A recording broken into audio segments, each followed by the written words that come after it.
Shalom, nagaa Waaqayyoo hunda keessaniif haa baay'atu. Ani obboleessa keessan hojjetaa wangeelaa ergamaa Taarikuu Shifarraati. Hordoftoonni keenya biyya alaa, biyya keessaas kan jirtan hundumti keessan har'a oduu aagaa tokkoon isinitti himuu dhufe. Gara odeessa kootti utuu hin seeniin dubbii Waaqayyoo keessaan iddoo tokko dubbisa.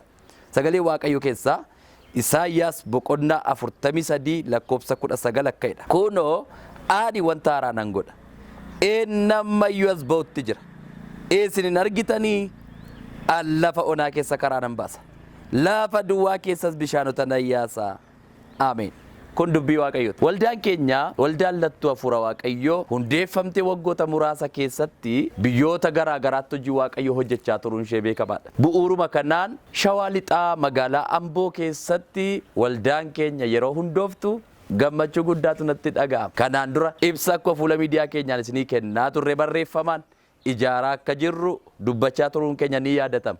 Amma immoo adeemsa keessa guyyaan eebba hundeeffama waldaa kanaadhaa dhiyaata. Yoomi kan jedhaniif jimaata dhufu waaree boodarraa eegale hamma dilbataatti sadaasa 28 hamma 30tti magaalaa Amboo keessatti wal argina jechuudha. Gama kanaanii namoonni tajaajiltoonni amantoonni gooftaa kan qaban gooftaa kan hin qabne martiniyyuu yoo hirmaattan yoo itti dhuftanii eebba kana qooddattan eebba malee abaarsi keessan jiru.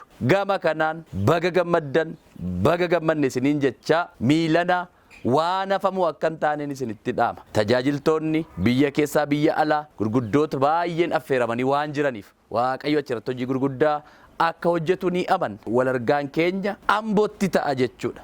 Gooftaan isin haa eebbisu. Lookeeshiniin keenya Addis Katamaa iddoo jedhamtu. Daandii gamsuurra ol ba'anii teelee guddaa bira darbanii meetira 200 kan hin caalle irratti argamna. Waaqayyo isa kaleessa ture isa har'a jiru. Boris darbee isa jiraachuuf nama shakkisiisne bara baraan gooftaadha inni. Shalom.